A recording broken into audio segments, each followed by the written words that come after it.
The Yankee and the Brit. Yes, Yankee and the Brit. One is a genius, the other's a twit. On the radio, the beans have been spliced.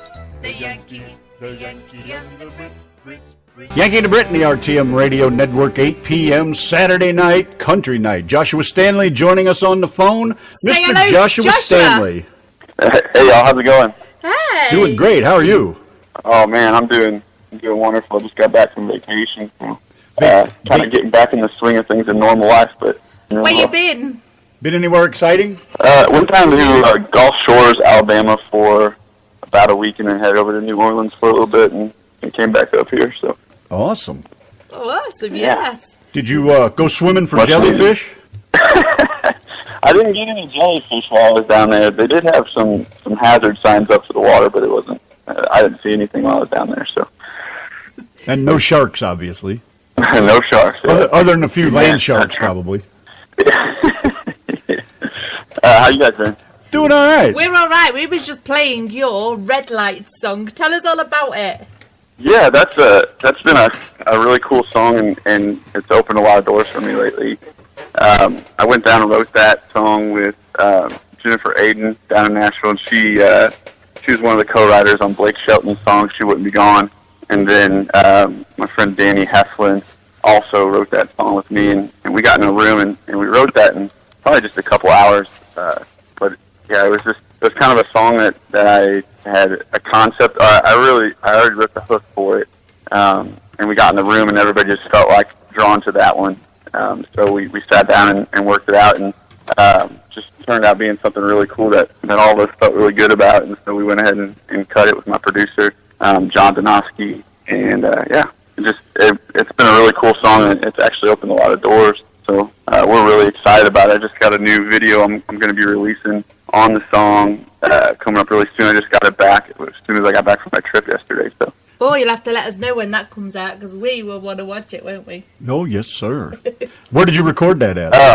I recorded at Toy Box Studios, and it's in Royalton, Illinois. And the guy the producer I work with, has done a lot of work for a lot of bigger artists. I think Jake Owen and Kelly Clarkson and Ingrid Michaelson, a whole bunch of people. He's really worked on some really cool projects. So I actually just kind of lucked out getting to know him. We played some shows together in the past at Hard Rock Cafe, and ended up becoming friends. And so I just have always worked with him on my music. Talking about your video, how'd you like doing that? The cameras bother you or anything? You know, I never had done it before, so it was definitely a different feel for me. I'm definitely more comfortable behind a guitar than I am in front of a camera, but it turned out to be really, really cool. And the people I worked with were so talented and creative that they made it really fun and easy. A friend of mine, Michelle, and actually my lead guitar player helped direct the video. His name's Steven Danner. So what do you do? We had a good time. We shot it in about a day. What do you do? Do you just pretty much just trying to figure out how to put it? You just be yourself, and they just use what looks good when they're done. How does that work? Yeah, they kind of just told me to perform, because it's more of a lyric video. So it's not like a really in-depth music video, but yeah, it was kind of just perform like you normally would. But it was more, telling you to do more exaggerated movements, just I guess to look more appealing on camera. So yeah, I kind of just was a puppet, and I said, "You guys tell me what to do, and I'll do it." And so probably I had to take a couple shots of whiskey to get me going. But if someone told me to just relax and perform like I normally would, I'd sit back on my chair, stick my legs up in the air, and I'd and I'd just sit there and pretend to be enjoying myself. So you did some. So they had you doing some Dwight Yoakam moves or something. Some Elvis, shake that leg, baby, make it look good. Yeah, I posted some of the little clips from on Instagram. So if you ever want to see that, you can check it out. It's at JS Country on Instagram. Yeah, they just kind of. I think we only did 2 or 3 takes for what we were doing, and we ended up getting what we wanted out of it. And so I'm going to be doing a lot more of those coming up really soon. I just have never. You'll get to hire some pretty. You'll get to hire some pretty girls and have them in shorts and cowboy boots. Oh, you're going to go crazy. Oh man, yeah. It's Donna's birthday, right? Are you married? It was on Wednesday. Are you going to sing to me? Oh, on Wednesday. Okay. Well, happy birthday. I remembered that. I was like, I know it's their birthday coming up. Yeah. No, I'm not married, by the way. I have a girlfriend, Alex. She went on my vacation with me. But Oh. yeah, I'm not married. There might be some issues with that video shooting in the future then. Yeah, she could probably be in it. There you go. She's pretty cool. Yeah, she did some performing herself. She was a figure skater growing up, so That'll really cool girl. wow. That'll smooth. Oh, she wear one of those Yeah. short little skirts and all that. No comment. That's what drew you to her was those legs, wasn't it? I know how that works. Oh yeah.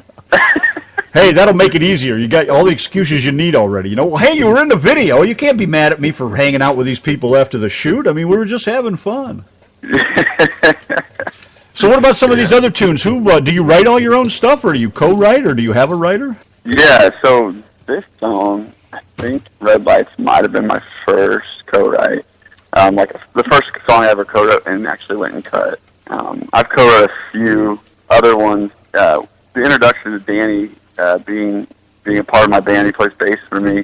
He was a Nashville guy. He's originally from Missouri, but he moved to Nashville, and then I think when he was like 18 and lived there for like 6 or 7 years. So he made a lot of network connections, and he kind of introduced me to the co-writes because I was so particular about my work being my work, and just kind of showed me the benefit of that. And so yeah, most of the songs on my EP that I'm getting ready to release, I wrote by myself. When are you releasing your but- EP?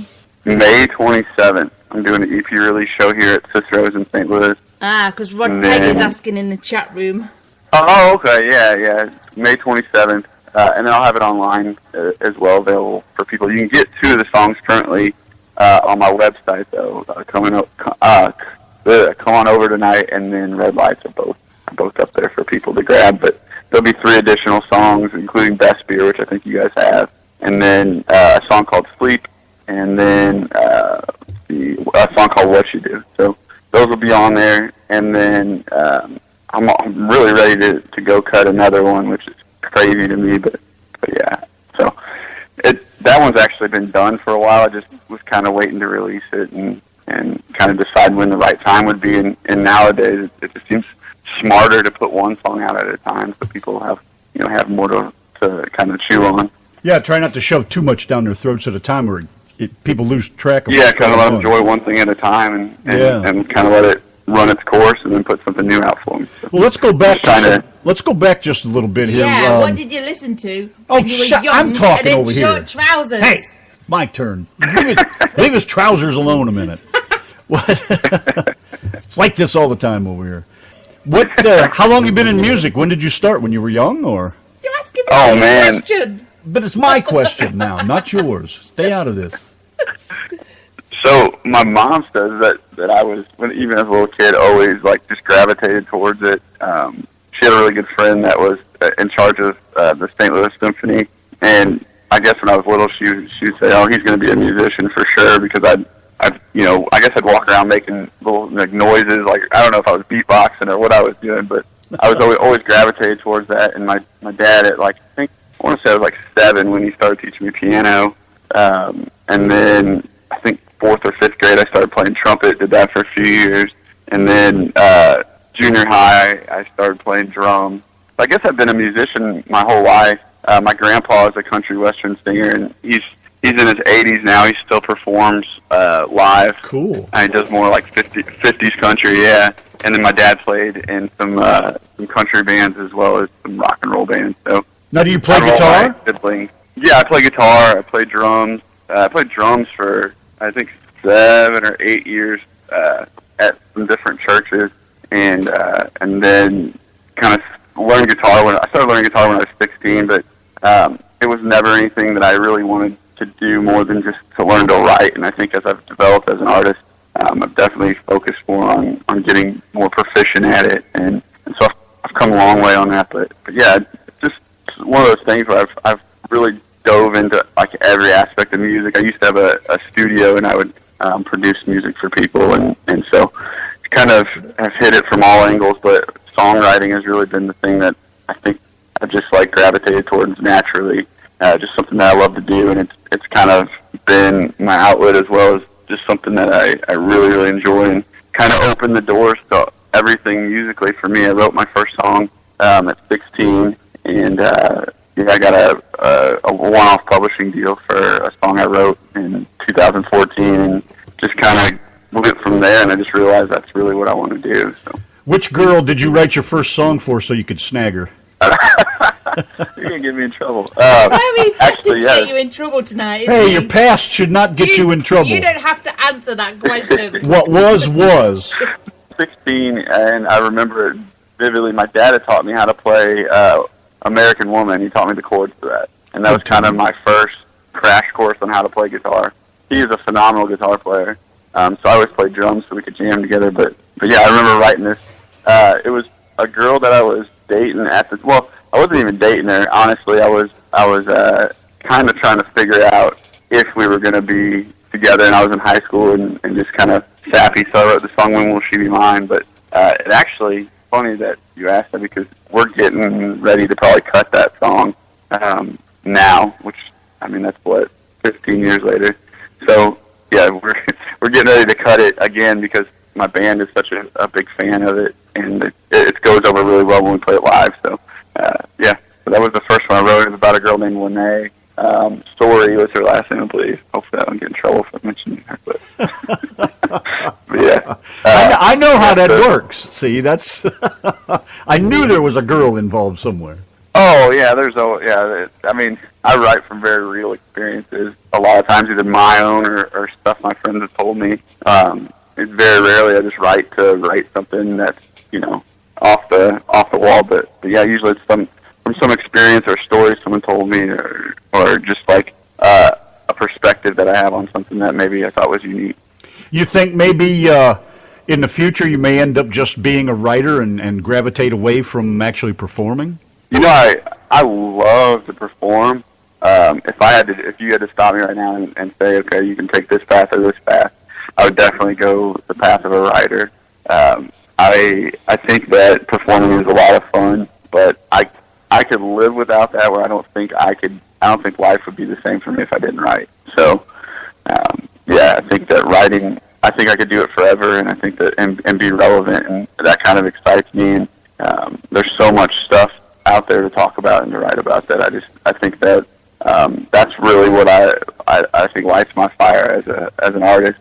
But performing is a lot of fun, and I really love doing it. So, well, maybe if you're lucky, you'll end up like Grandpa, and you'll still be able to get up on the stage when you're that age, insteed of having to stay home in your wheelchair and write songs. About his girlfriend. Huh? I says, not if you keep dropping him in it about his girlfriend. She's going to punch him up the throat and clip him round the ear hole. No, she's so cool. Yeah, she's got a couple written about her too. So they're just a lot. Yeah, it's just part of it, And I think like going into it, she knows, that's just how I tick. So there hasn't been any issues about that. Well, when we get done with you, you'll know if she's cool or not. I'm sorry, sorry there, Mrs. Whoever you are. yeah, she's cool. But yeah, it's interesting the way life takes you. I was always. It took me a long time to figure it out. Like I knew I loved doing music, but I was a pretty good athlete, and all my brothers. I'm the only child in my family out of 5 that actually has any musical ability. And so, and I had, in 3rd grade, they came in and they did this random test on all the students to see if to see if you're some kind of musical prodigy or something. And they told me that I shouldn't even, attempt to pursue music too much. Really?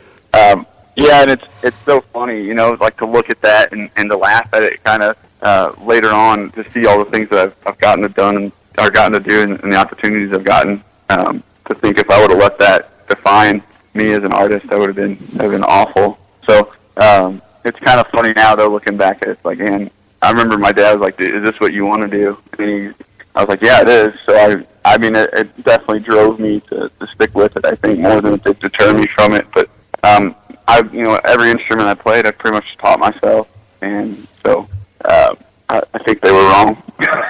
I think it's great. But yeah. Yeah, absolutely. Well, that's what you got to do is prove them wrong. It's like, hey, you can't tell me I can't do this. I'll show you.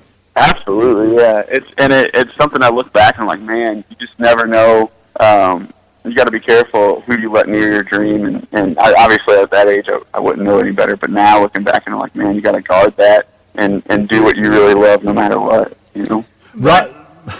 Rod Pegg in the chat room says he always likes listening to how Joshua and the other guys get started in music. And it is interesting because, where some people were inspired by their family, by their, music that they listened to when they were younger, different experiences in life. So it's always interesting to see where this all come from. What did you like to listen to when you were young? Oh my gosh! So my parents, it's really funny to me to look at it from like kind of stepping back and viewing.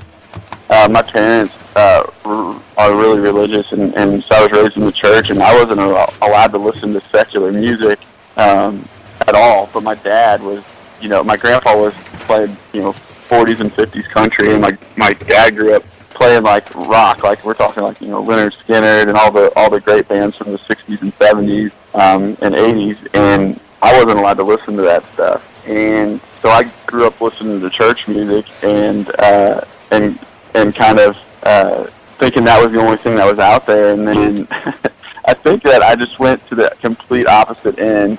I started listening to like hip hop, like Dr. Dre and stuff like that when I was old enough. Like my sister turned 16th grade, and so we would go driving around listening to whatever was on the radio at the time. And I think I kind of got into hip hop a little bit at that time, and then it was right at the heart of when like country like kind of revived and was like the big thing, like George Strait and all those guys. So I was like listening to Dr. Dre and George Strait, and that was my music and Alan Jackson, and then kind of as time went on, I really started in love with John Mayer when he came out, and like that's been like one of my biggest idols as a writer for the longest time. Our style's obviously totally different, but I am so multifaceted in what I listen to. But the people that really kind of I think shaped me were probably George Strait and some hip hop influence, and then people like John Mayer. So I got fully vetted by a couple of the big record labels, and they did these full write-ups on me, and a lot of comparison to like Old Dominion or Sam Hunt and people like that, and kind of called me like more of a blues country artist, and with a little bit of an R&B vibe. So I think you can tell that in my music, but I don't know. I feel like I don't try to sound like anyone, but I've definitely been shaped by those genres. Now you're signed up with BMI, is it? Yeah, that's right. I do all my royalties license. I had to sign up with them for my royalties on the song that I got published. Which if you guys ever want to hear something like totally abstract that I wrote, go to iTunes and check out a band called Crow Village, because it's like ambient rock. Like you'll never think that it was something I wrote, but yeah, I did that, and then they actually wanted to move me to LA and start a band, around me, and it ended up falling through. I didn't feel right. It just wasn't really what I wanted to do. And then a guy that is my manager, his name's Jason Whittington. He has kind of helped me along the way, and the whole thing happened. I pitched my song to a radio or to a TV show on, I think it was CW Network. I don't remember exactly which show it was. I was sending it to quite a few, and he got back with me by email, and I just thought he was a nobody. He mentioned, he was like, hey, I really like this song. I'd love to talk to you more. I don't know if we can get it on this season. He was like the music supervisor for the show. And he's like, I don't know if I can get it on this season, but maybe next season if the network picks the show back up. But I'd love to talk to you about the song because I love it. And I just thought like this is like the guy that fields the emails that the big guys don't want to talk to, just kind of gets rid of the people that are annoying. And this was that guy. So I literally wrote him. I feel so embarrassed now looking back at it, but like I wrote him an email back, and it was just hey, thanks, and here's my phone number. Like he was nobody, and I was like, he called me, he's like, hey, my name's Jason, and he kind of went through this whole spiel. He's like, I know you don't know me from Adam, and you went down his list. He was the VP of distribution at Geffen Records. And he worked with Nirvana and Guns N' Roses, all these people. And he just, like, I literally got goosebumps. I was like, man, I'm such an idiot. See, you never know. You just get jaded by the music business. Somehow you're slumming it with the Yankee and the Brit. How did that happen? Again, that was another. You guys were kind of an accident too. I mean, I'm so grateful that these accidents keep happening, and maybe it's just destiny. I don't know. But we're always an accident waiting to happen. That's for sure. I keep stumbling into people that are amazing people that I just get totally humbled to even say I know these people. So he ended up like telling me all this stuff about him, and he's like, we talked about, I actually started cutting an album for this Crow Village project, and it just wasn't me. And I think at the end of the day, you got to be true to yourself. And I told him, this is not really what I want to do. I was like, I really want to I want to write country music. And I was in a southern rock band at the time, but they didn't want to do country music either. And I finally decided that it was too much resistance, and I wanted to do my own thing if I was going to do it at all anymore. Because I was kind of on the verge of just calling it to be like, you know what, too much. And he really bought into me and was like, Josh, listen to anything that you're a part of. I want to be a part of that. So you tell me what you want to do. And I told him and started cutting this project. And it's been, I guess, a couple of years in the works. But I've been grinding in the music scene for probably 8 or 9 years. So it's been a long time, and you get these little tidbits of hope here and there where people are like, oh yeah, the little doors open here and there, and you just got to kind of do everything you can with them at the time and run with them. And so I feel like I'm kind of at like one of those spots right now because the door opened with you guys, and then I got the clothing endorsement. This is all in like the last month or two, clothing endorsement, and then now I've been on 2 radio stations, FM stations. One in Nebraska, one in Litchfield, Illinois, and I'm going to be on one in Georgia next month. So I'm like, man, I don't know what's happening here, but it's just all kind of baby steps, and it just seems like things keep opening up a little bit at a time. Maybe it's your time. I'm really grateful. I try not to get ahead of myself and be like, oh yeah, this is it, because I get so nervous. I'm like, oh man, I don't want. Where do I get my hopes up? So I'm just doing as much with it as I can right now, and kind of, one step at a time, one little thing at a time, and just kind of living in that moment and being really grateful. What do you think about these the men and women artists that I don't think there's any kind way to say it. They get sucked into the music industry by Nashville and all these other big places, and they go along with, they do whatever they're told, thinking they're going to be something. Obviously you stand up for yourself. You stood up for your rights to do what you want to do and be who you want to be, and that's, I think everybody should do that. If you don't like something, don't do it. But what do you think about these people that go in and go with the flow? Because sometimes they want it so bad, though, don't they? And they pay money into it, they invest themselves into it, and then sometimes it mounts to nothing, It's never been about money for me.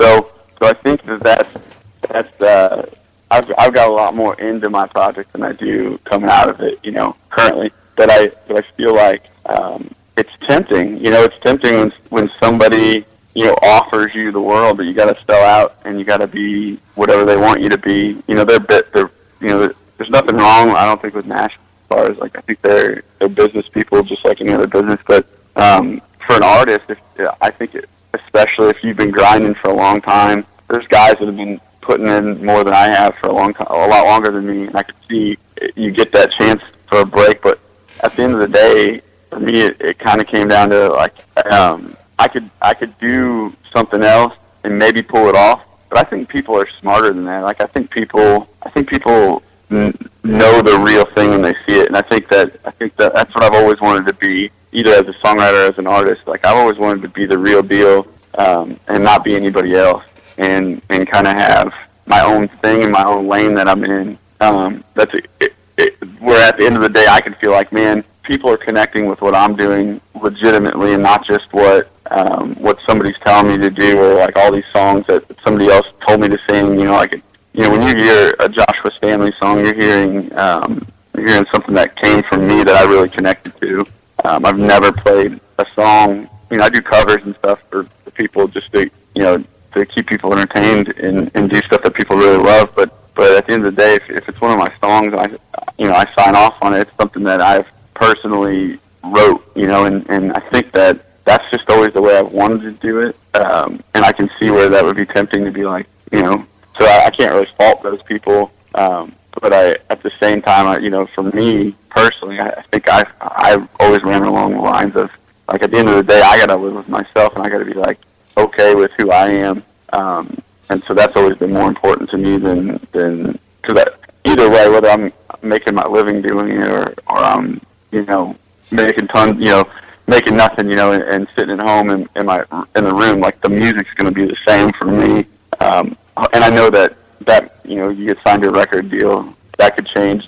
People are going to have input, but I'm hoping that I'll always have. I hope that I'm a good enough writer that they have no reason to ever take that from me. Well, if you don't stand true to yourself, what do you have? Yeah, I think that's the most important thing with anything. I mean, life's just too short to live somebody else's life and to just be a puppet. I don't have anything wrong with that. If that's what, like, makes you happy. Like, I see, like, the people that are on American Idol and those shows, and they're great singers. A lot of them aren't writers or artists, but I just think it's different. If you're just a performer and you're just a talented singer, and you just don't, that isn't your thing. Like, you're not an artist in respect of as a writer. It works for you a little bit better. So I think there's room for both. But I think as a writer and as a person who's like, I love creating, I think it's just a little bit different for me. It would be a lot harder for me to go forward in that path than it would be for someone who just really likes to sing and perform. Do you have a job outside of your music? Yeah, actually, I work for a university here in town, and I've been doing that for 10 years. It's been really good to me. So, yeah, I do have a normal job. I haven't made the leap yet to just, like, going to play every day. I'd love to do that. It's just one of those things where it's like, right now my job funds my music addiction. So, once that sheet's kind of flipped, I'll feel like I can give that up and walk away. But right now it works out pretty well. Yeah, you'd probably go nuts if you weren't doing something else anyways while things are kind of flowing in between. What? Yeah, it's funny, the tension right now. For me, like, this vacation was so needed, but it was like all of a sudden I just got, like, booked up, and, like, my whole summer's pretty much, I got something going on all the time, and I wasn't really used to that. I'd just been writing and in the studio and playing a couple one-off shows here and there, and going to Nashville to write and kind of just working in that network. And I think I wasn't ready for this necessarily just yet, but busy is good. It's just I've seen it's like having two full-time jobs now, and it's like a little bit more stressful than I thought it would be, but I'm not complaining. I love it, but it's just I can see where people need to be, like, just commit to one or the other, and I'm starting to feel that pressure a little bit. So I want to see kind of how the rest of this year goes, and then maybe have a new decision next year what I want to do. Maybe I'll just do the music thing next year and commit to that. Well, we have to break stride with the music for a minute. I have the ultimate question. Yeah. Is what do you drive? Okay. What do I drive? Yeah. Oh, man. Well, I actually have a Hyundai Sonata, and it's a funny story. I hope so. I had... Because Randy wants to kill you already because you haven't got a Ford pickup. No, Randy, I totally sympathize with you. I feel like I stole my soul. So my first car. No, I know where he's going with this, and I'm always a big firm believer in being honest. But I could have said I had a big jacked up truck or something, but I don't. I actually started when I think I was 14. I got my first job, and I was working on my buddy's parents' farm down in Branson, Missouri.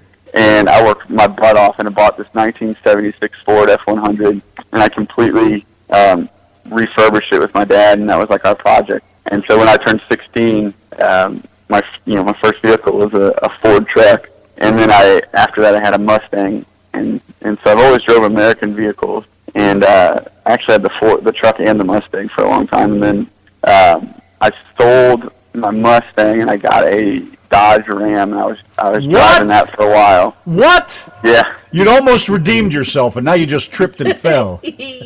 I feel your pain. I was driving I have a huge jacked up Dodge Ram, but I was driving to Nashville probably 2 or 3 times a month, and my gas was costing me probably anywhere from $700 to $1,000 a month, and it just wasn't really feasible anymore. I know, and we all have to make sacrifices. So I bought the most fuel efficient car I could find, and it's not bad, but yeah, I do feel like I'm like, man, I can't wait till this grind is over. I can just get a truck again. Nothing like knocking the manliness right out of yourself. Yeah, it's been good to me, but it's one of those things I'm not proud of. And I work in construction, so all the guys I work with, I get when I traded my truck in for that car, I think probably 2 months I heard about it. I can't imagine why. That's all right. Yeah, you redeemed yourself. You redeemed yourself enough. You had a muskrat and you had to pick up, so we'll let her slide at that point.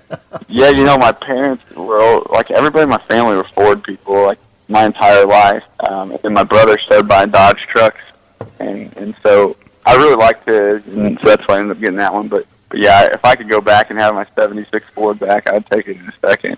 Well, okay. I have a '96 250 with the extended cab. Oh yeah, and it's got the 460 in it. Oh yeah, she'll go. But I blew it up because whoever had it before changed the oil regular and did all that blame stuff. someone else. Why don't Shut up. And the oil pump plugged up and it blew up. So I got it in the garage. My dad got under the hood and he tore it all apart, and we put in two new pistons and 2 new rods. And there was a chunk missing out of the side of the block just below one of the cylinders, but it wasn't enough to affect the compression. So we put it back in there, and it runs better than ever. But in the meantime, while that was down, I had to have something else to use for work. So I bought a Dodge. What the hell was it? It was just a regular 150 size Dodge. I can't remember. I think it was a Ram.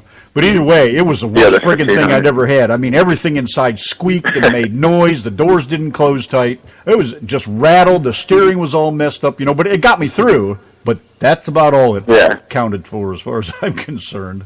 So I'm so glad I got my Ford back. Dodge, but yeah, I mean, Ford, I don't know. I've always liked Ford, but the Dodge, when I bought that Dodge, it was just a little bit more affordable at the time, and the one I bought was really nice. I didn't have any issues, but it only had 5,000 miles on it or something, so it was brand new. So I didn't have any issues with it, but I've heard some stories, and I was really nervous because I think they have some issues with some rusting above the wheel wells in certain years. I didn't want that to happen, but I took the chance on it.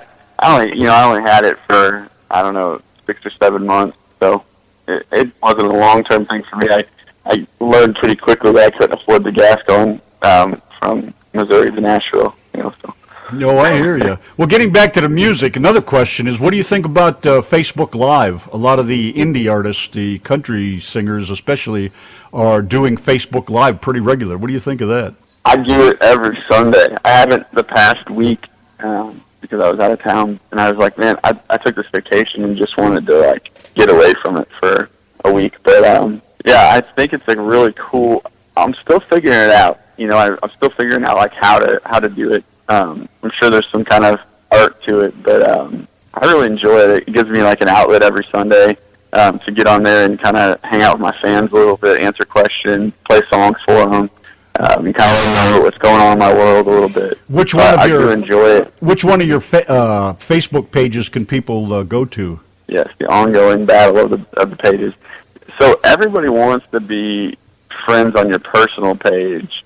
And so I find it harder to actually use my band page because everybody goes to my personal one. So right now I do it on my personal page, and then I usually share it over to my fan page. But most of the people on my fan page have friend requested me on my personal one, so my personal one really isn't very personal anymore. I kind of keep it limited on what I actually put out there. I think I get 300 or 400 friend requests a day, and it's just impossible to keep up with. Because some of them are spam accounts, and you don't want them having access to your page. And so, it's crazy. I wish there was a way to merge the two. Like, I wish Facebook would let you do that.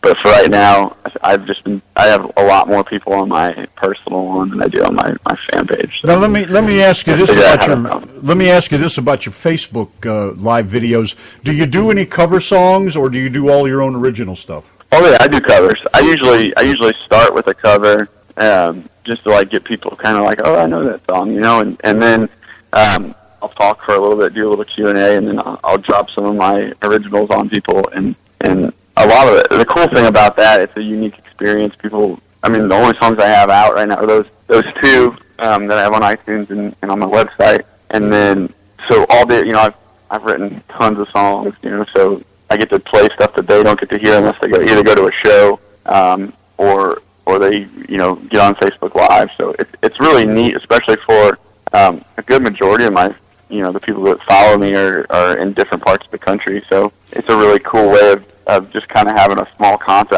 I call it live in your living room, so it'd just be like me hanging out with my friends, you know, playing songs for them. So have you heard what's happening to people on Facebook that are playing cover songs? No, I haven't. Facebook is shutting you down. There's been a number of them already. Mike Hall, Steve Hickman. Now he's busted for 3 days from Facebook completely because he did a cover song. And is it Columbia? What's Universal? Universal is putting their foot down on all this stuff, and they've teamed up with Facebook. Yeah. And if you get caught doing one of theirs, Facebook will ban you. Now, Steve's been banned for 3 days, but he's also been banned from Messenger and everything else, so he started another account so he could at least talk to his fans for a little while. Wow. So, you know, my point is watch the cover songs you do, and if they're not Universal, you're probably all right. Yeah, I might cut them out completely. Yeah, I mean, that's really interesting. I understand why they do that. I know that bars have to have a certain license to allow you to do covers, so they have to pay the artist. Yeah, that's all fine and dandy, and I understand that, and I can relate to that. But a lot of them, and I agree with them, have an issue with doing cover songs because where is this going to go? Now, you go to the bar and you play cover songs. Are you going to be able to stop you from doing that when you go to a bar? What about sitting in your living room playing a cover song? You know, you're not making money. Yeah, You're not charging anybody to do it. There's no fees. There's nothing involved. You're just playing a song, like when you do your live Facebook chat, as if you were sitting in somebody's living room, like you said. So, you know, why are they busting people? Well, Facebook, of course, you know, they don't want their ass to be in trouble. So whatever the man with the money says probably is what it's all about. But, you know, since you were mentioning that, and that's why I asked, you know, that's why I thought I'd say, hey, you know, that's interesting. Look it up. Yeah. Look it up. You can find it. Look up Facebook and why they're banning people. About it in your Facebook chat. Yeah, I saw the link just come across my phone. Yeah, that's interesting. Thanks for the heads up. Yeah, I can see why they would do that, and I can see because Facebook has advertising on it that they could. I know that YouTube used to shut that stuff down too, but yeah, they've recently cut one of they recently removed the sound from one of my videos. It was a long time ago that we did it. It was a Madonna song, and I bought this karaoke CD plus G. You know, I paid for it myself, but you're not allowed to put it out there. You know, all I did was sing along to it and put it on YouTube, and you're not allowed to put it out there. You know, apparently, if you buy it, it's okay for you to buy it, but it's not okay for you to put it back out there. So, you know, yeah. And what about when you go to the bar and you do a karaoke night at the bar? I mean, is that going to be illegal eventually? I mean, where can all this go? It's ridiculous. Well, yeah, I know the bars have a license though, so they're paying the artist. Like you have to have a special license. Bars that do karaoke and do cover bands have to pay this licensing company, I guess, that pays the record labels. So they have to pay for that. So that's covered. But yeah, it makes sense on Facebook. I just don't know how they would monitor that. I mean, you just think it would be so random. I don't know if your song does, or if your cover, or if your live session does really good, and a lot of people are viewing it. Because I know, like, the more views you get on things on Facebook, like Facebook will start to pay you. I know I've been paid, like they've given me advertising money on Facebook for a video doing really well. So I think that maybe that's it, but I don't know. That's an interesting thing for sure. Yeah, it's something to read up on, you know, just so at least you're on top of the game. Maybe that'll make a difference on what you play or you know, whatever. But yeah, it's getting to be a serious problem. They're actually looking for people that are doing it. So that's, you know, I don't think it's so much people reporting it as much as Universal is out there looking for people. And they've also, I read a thing the other day about Universal. They've come up with a system that now every time somebody anywhere plays one of their songs that they own, they're going to know about it. And it's pretty creepy stuff, actually. Yeah, I know with BMI, like with red lights, every time it's played on the radio, it gets tracked. I don't know how that works. It's mainly for like songwriters to get credit. It's not for money, but it's for credit, showing that your song's been played on the radio or whatever. That's fine. Yeah, I don't know. Universal's taking it a little bit further than that. Yeah, that's interesting. I've never heard anything about that, but that doesn't mean anything. That's really, that's interesting. You would think the first thing they would do is go bust YouTube, because I think everybody, like a lot of people have made their living doing that on YouTube. I don't know. But Facebook Live to me is so new. It's funny that they're doing it. They're choosing that for their thing to target. It's interesting. Yeah, well, a lot of people don't like it, and I don't blame them. There's a fine line there. Yes, I understand. You have the rights to that. You created it. But there's so many odds and ends to it. So many strings attached. I mean, you got to you're walking a fine line. But come on, I mean, let's not get crazy with it. Banning somebody, not to tell them you can't do this again. Don't be playing this music. Blah blah blah. Is one thing, but just to pull a Nazi kind of trick and say, that's it, you're done. We're not even going to explain to you why. We're just going to knock you off. I mean, it's supposed to be a social site. Everybody's supposed to be allowed. And what I was going to say about the karaoke is, why is YouTube full of karaoke songs and people can download them and everything else if you can't use them for anything? What good are they? I mean, I can play them at home, sure, but what if I want to play them at a party or something? I mean, it's just going to go crazy. It's gotten that way. I think with all the stealing of music and stuff like that, I think that they're trying to protect artists. But I think like when it comes to like a record label, they're probably just trying to make as much money as they can. That's about it. Well, anyways. So what's your future plans? Where do you see yourself in 5 years? In 5 years, man, it goes so much faster than it used to. I think I'd like to be doing this for a living. I think that's kind of what I thought I was going to say you were going to be a porn star or something, something exciting. But no, you just want to be a musician. Yeah. Nobody wants to see that. Just don't ask him what you asked Billy Lord last week. Oh yes, would you like the Billy Lord question? I asked Billy Lord last week, what would you do if you woke up tomorrow as a woman? Because the questions were boring. Oh my god! And the first thing he said was, I'd go and get a Brazilian wax. I thought, oh my gosh, you're a woman for the day, and the first thing you want to do is go and get some pain. He's just not right in the head. Yeah, I think I would be. I'd handle that a little differently. I don't know what I'd do with it. I know what I'd be doing with it, and I'd be one rich little boy. Little woman. Yeah, I think you'd have a couple extra things to play with. That's. I don't care who plays with them as long as they're paying. Yeah.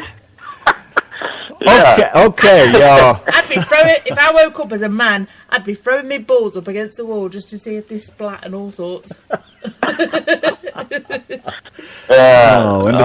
why did I marry a Brit? I have no idea.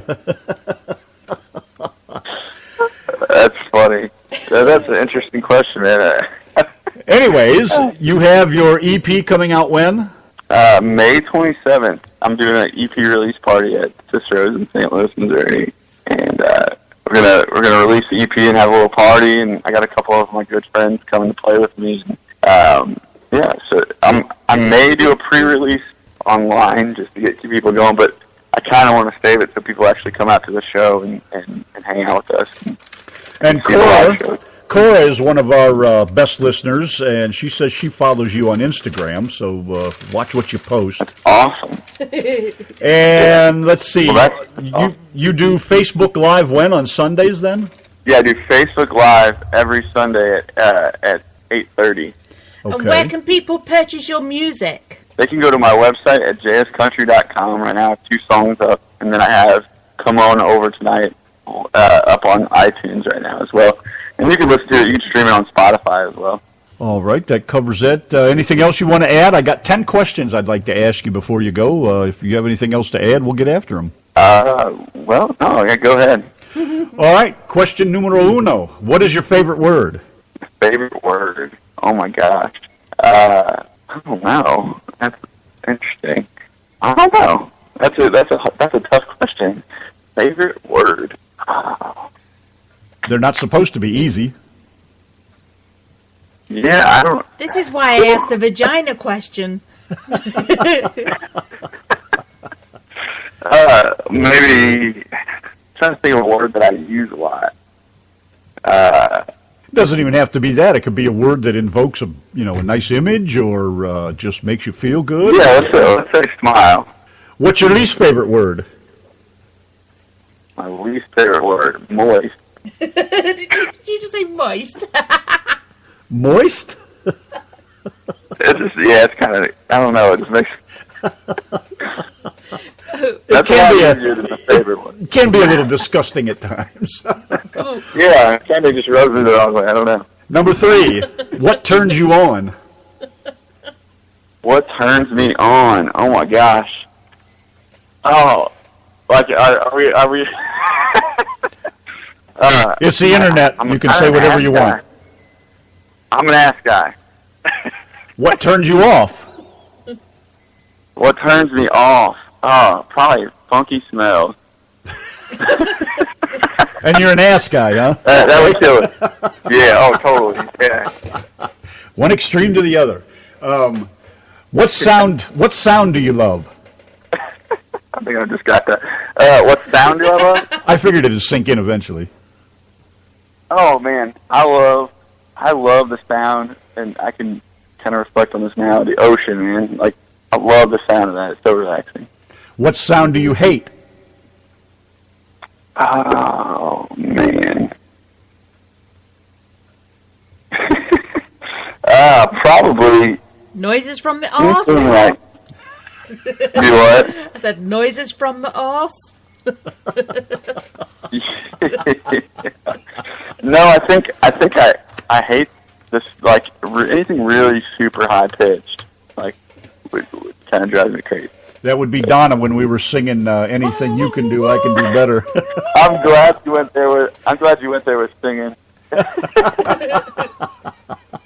I'm not going anywhere else with it. What's your favorite curse word? My favorite curse word. Oh my gosh. I don't know. And again, it's the internet. It's the internet. You can say whatever you want. No FCC. I probably shit. I don't know. Like, I don't cuss a lot, so yeah, I don't know. That's tough. We'll go with shit. Number 8. What profession other than yours would you like to attempt? Aside from music, I would have loved to have been a professional baseball player. That would be fun. What in particular team? Oh, the Cardinals. I'm a diehard Cardinals fan. They're playing at Busch Stadium.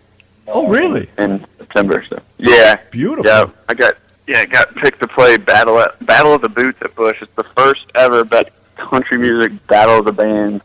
So anybody that comes out to that show gets to see the Cardinals play the Cubs, and then also gets to see my band play. Boy, hope you get a video for that. I'd love to see that.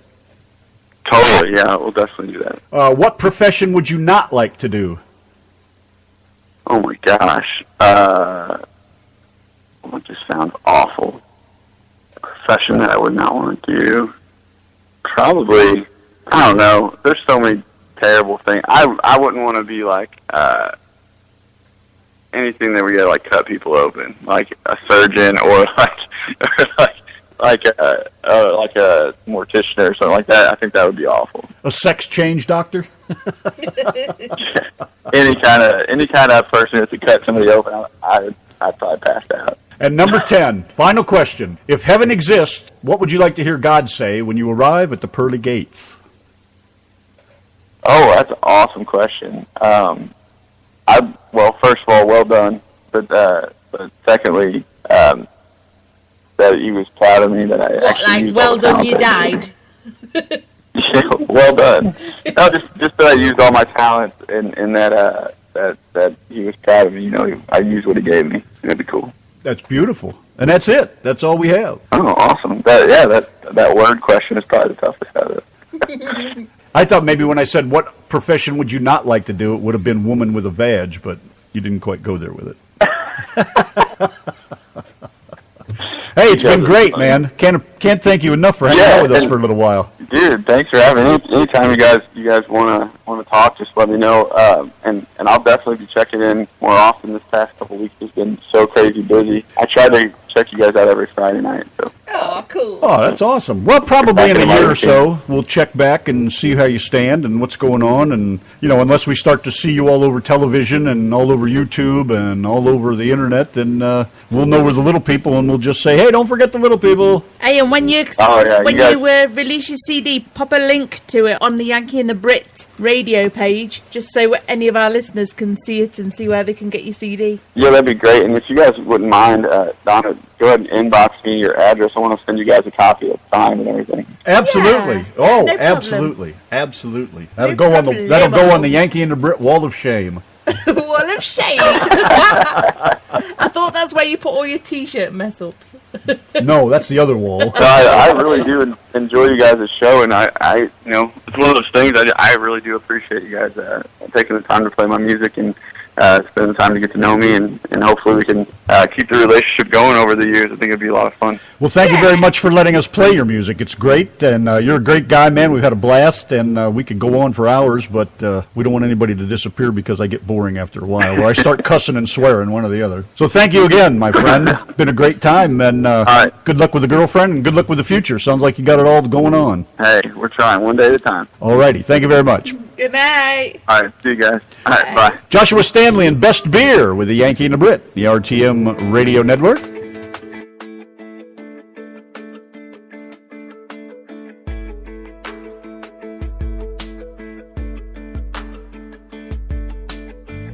Thinking about the best beer I've ever had. It'd have to be the first one I drank from my granddad. He told me about war. He taught me about life. He said, son,